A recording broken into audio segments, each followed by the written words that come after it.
Hello, everybody. Welcome back to another episode of Perplexity, a mystery podcast. As always, I am your host, Kaydra, and today is story 1 of a 3-part mini-series called Do No Harm, and they are going to be standalone stories. You can watch them in whatever order you want, or listen to them in whatever order you want, or just listen to one. But they do go together. It's going to be 3 stories about 3 horrible doctors, and I'm excited to be bringing you guys another 3-part series.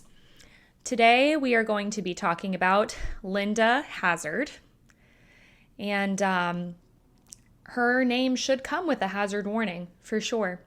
She was a terrible person, and yeah, let's get into it. Sensitive listening is advised, especially for listeners below the age of 13, and all of the sources that I used for today's episode will be available in the show notes. If we want to be technical, Linda Burfield Hazzard was not a doctor. She was grandfathered in through regulations in the state of Washington to become a doctor. She had little to no medical training, but with the lack of healthcare licensing regulations during this time period and the doctor's shortage, Hazzard was seen as appropriate to fill in that spot. She was able to obtain a license to practice alternative medicine, and she became known as a, using air quotes here, fasting specialist. Despite all of this, she would argue till her last dying breath that she was a doctor and that she should be referred to as such. Her last name definitely rings true because Hazzard would gravely harm many patients throughout her, again, using air quotes, career. Dozens would even die. Born in 1867 in Carver, Minnesota, Linda from a young age was fascinated by the concept of fasting. So much so that she would write 3 books about it later on.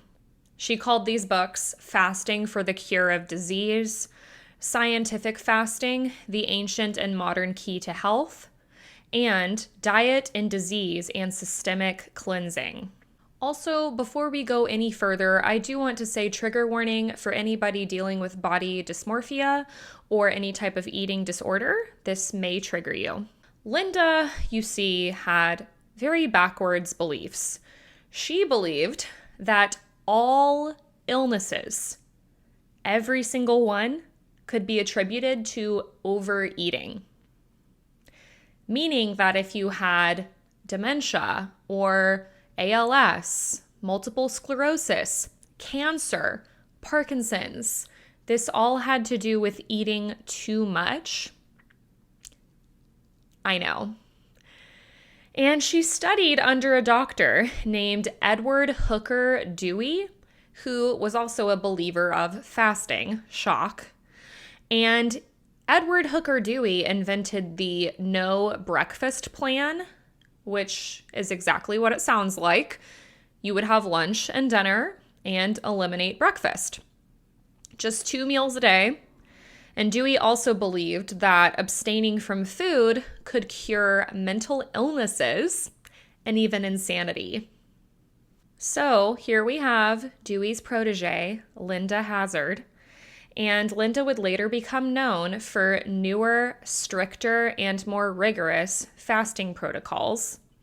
She claimed that her infamous protocols would eliminate toxins from the body.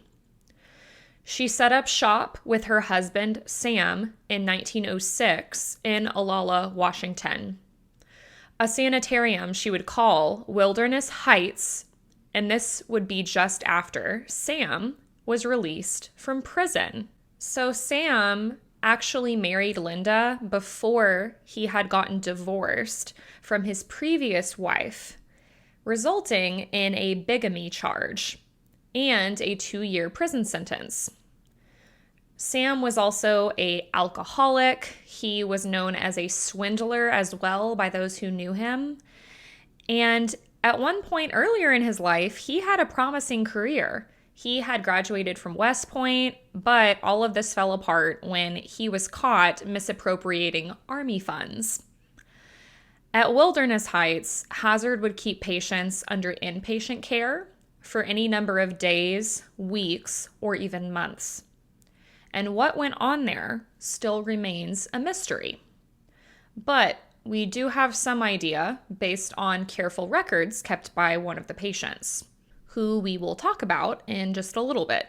So the purpose of these patients' stays was to follow Linda Hazzard's fasting protocol, and this was supposed to eliminate toxins from their bodies, eliminate any illness, or cure any ailments. But these diets were incredibly and very, very dangerously restrictive.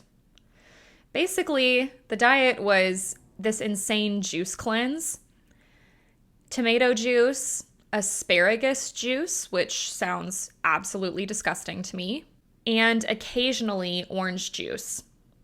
In addition to this juice diet, the patients would also have daily enemas that would last hours at a time, involving up to 12 quarts of water. And then they would be given these vigorous massages. But the nurses that worked at Wilderness Heights would say that these massages sounded more like beatings. Patients were often heard crying out in pain down the hallways during these procedures. Hazzard was also known to be a stocky woman with above average strength, and she was known to beat her fists against the patients' foreheads and backs. And when she would do this, sometimes she would shout, "Eliminate, eliminate," with each blow, as if she thought that by her hitting these patients, it was ridding them of disease. Just completely crazy. And there were some patients that survived and claimed to be cured and fans of Hazzard's work. But the vast majority of her victims, patients, weren't so lucky. Olalla locals sometimes would come across previous patients turned escapees. They would be severely emaciated, staggering down the road, and they would beg locals for food. Others would never be seen alive again. And while Hazzard would blame the patient's deaths on undisclosed illnesses like cancer or cirrhosis of the liver, skeptics of Hazzard were quick to say these patients likely died of starvation. It's believed that Hazzard killed her first patient in 1902, around the time her divorce from her first husband, not Sam, became final. The coroner would later determine the cause of death for this patient was, in fact, starvation. The alarmed coroner would try to get Linda Hazzard prosecuted, but since Hazzard wasn't technically licensed to practice medicine, rather she was licensed to practice alternative medicine, she wasn't held accountable. And when investigators asked what happened to the victims' valuable belongings, such as their jewelry, Hazzard had no explanation. One of Hazzard's patients in 1910 was a man named Earl Edward Erdman. And Erdman was a civil engineer. He was meticulous and determined. And during his time at Wilderness Heights, he kept very detailed records of his diet in his journal. He would write things such as, quote, "No breakfast, mashed soup dinner, mashed soup supper, 1 orange breakfast, strained soup dinner, 1 orange breakfast, 1 orange dinner, no dinner, no supper, 1 cup of strained tomato broth, head quite dizzy, eyes yellow, streaked, and red." And he would date them. So we know that Erdman was in Linda Hazzard's care at Wilderness Heights from February 1st all the way to March 28th, which is the day that he died. These entries also would mention backaches, pain under his ribs, and severe headaches. Linda Hazzard's starvation methods would be tied later on to the deaths of 3 patients in 1908. One of the patients was Daisy Maud Haglund, a Norwegian immigrant who fasted for 50 days under Hazzard's care. Haglund had a 3-year-old son named Ivar, who would later go on to open the successful Seattle-based seafood restaurant chain that bears his name. Hazzard would lose 3 more patients in 1909. One of these 3 would be found with a bullet in his head. And there is speculation as to whether Hazzard shot him or if perhaps he shot himself to end the torture. Because keep in mind, these people are being slowly starved to death. A lot of them were so weak that they could barely walk or couldn't walk at all. So it's not out of the question to assume that this man could have been so weak that he could not physically escape, but perhaps he got enough strength to get the gun and end his own life. But I also think it's just as likely that Hazzard could have killed him, and here's why. Hazzard had conveniently been appointed as administrator of this patient's estate, and all of the funds had been drained. So, there's that. There would also be 3 more deaths in 1910, 4 deaths in 1911, and 4 deaths in 1912. So 17 patients, at least, that we know of were killed under Linda Hazzard's care. On August 5th, 1911, Linda Hazzard would be arrested on a first-degree murder charge for a woman named Claire Williamson. And later in 1912, Linda Hazzard would be convicted of manslaughter in this case. Claire was one of Linda Hazzard's most famous patients. She was a wealthy British woman who had strong beliefs in alternative medicine, and she weighed less than 50 pounds when she died. Claire had come to Hazzard for care because she had, quote, a dropped uterus. I'm not sure what this means, but when the case went to trial, the prosecution was able to prove that Hazzard had committed forgery, as well as forging Williamson's will, and she had stolen most of Williamson's assets.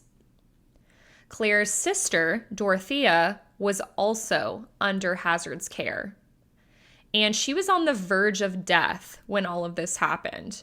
The only reason that Dorothea survived is because a family friend physically removed her from Wilderness Heights. Dorothea had come to Hazzard for care because she had swollen glands from rheumatoid pains. You know, like arthritis. And Dorothea was so weak, she weighed less than 60 pounds when she was removed from Wilderness Heights. She was too weak to move on her own. And this friend that removed her from this building had to pay Hazzard $1,000 before she would allow them to leave the property. While both of these girls were under the care of Hazzard, they received daily enemas that were hours long in a scalding hot bathtub. The girls would often faint during these quote-unquote treatments. It was also later found that many of Hazzard's other wealthy patients had signed over large portions of their estates to her just before their deaths. How convenient. Wilderness Heights became known as Starvation Heights later on, and Linda Burfield Hazzard was sentenced to 2 to 20 years in prison at the Washington State Penitentiary in Walla Walla. She was paroled the day after Christmas in 1915 after serving just 2 years. And the following year, Governor Ernest Lister gave Hazzard a full pardon. Sorry, what the hell? She then moved to New Zealand with her husband, Sam Chrisman Hazzard, and she continued to practice as a dietitian. and she became known as an osteopath, which I had to look up. It's basically similar to a chiropractor, but they focus on the body as a whole for healing, whereas chiropractors focus primarily on the spine. So, Hazzard practiced as a dietitian and osteopath until 1920. In 1917, it was found that because her medical license was given from Washington State and she had began practicing in New Zealand, she was breaking the law. She was found guilty and fined for practicing medicine while not being properly registered, and she had to pay about $500 US. She then went back to Olalla, Washington 3 years later and opened a new sanitarium she called the School of Health. And she continued to supervise fasts until 1935, when the sanitarium burned to the ground. And I couldn't find any information as to what caused it to burn down, but all I can say is thank God. In 1938, Hazzard died of starvation while attempting to find another fasting cure. Which makes me think this wasn't all for money and greed. Part of her must have believed that what she was doing truly worked. If you want to learn more about this horrific story, I would recommend you check out the book Starvation Heights, a true story of murder and malice in the woods of the Pacific Northwest. It's written by Greg Olson. And that is the tragic story of Linda Burfield Hazzard and Wilderness Heights, also known as Starvation Heights. Be sure to tune in next week for Story 2. We will be getting into the case of Dr. Marcel Petiot, also known as Dr. Satan. Bye.